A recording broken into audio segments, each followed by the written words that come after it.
नमस्कार. मी संजय उत्तम लाड,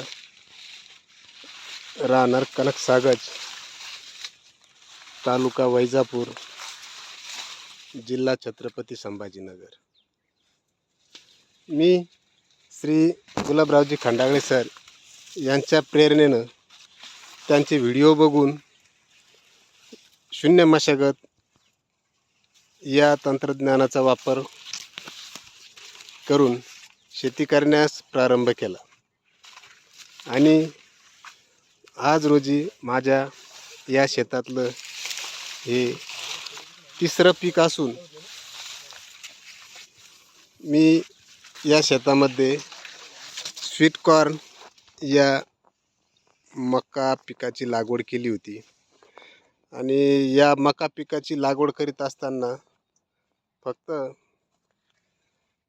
सरी पाडून मका या पिकाची लागवड केली आणि या शेतामध्ये कुठलीही मशागत न करता ड्रिपच्या साहाय्यानं खतं औषधं या मका पिकाला दिली आणि यातील तणांचा बंदोबस्त फक्त तणनाशकाने केला.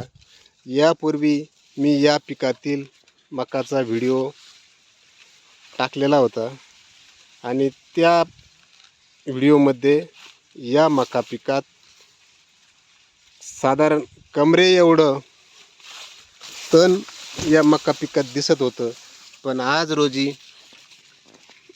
ते तण अशा प्रकारे कुजून मकात मोकळी जागा झालेली आहे आणि तण हे या पिकातून नाहीसं झालेलं आहे.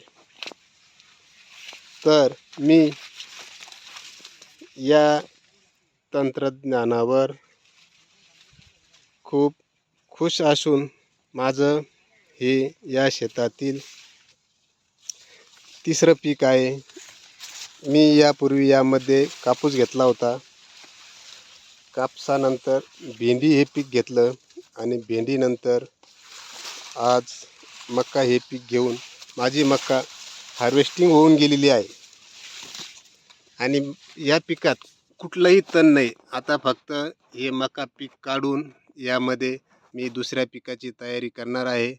तरी मी शून्य मशागत या तंत्रज्ञानावर खूप खुश असून श्री गुलाबरावजी खंडागळे सर यांचे खूप खूप आभार मानतो, कारण त्यांनी मला पैसा कसा वाचवावा हे शिकवले. त्यामुळे मी त्यांना खूप खूप धन्यवाद देऊ इच्छितो. श्री गुलाबरावजी खंडागळे सर यांच्या माध्यमातून मी एका वेगळ्या पद्धतीकडे वळलो असून माझ्या खर्चात खूप बचत झाली आहे. धन्यवाद.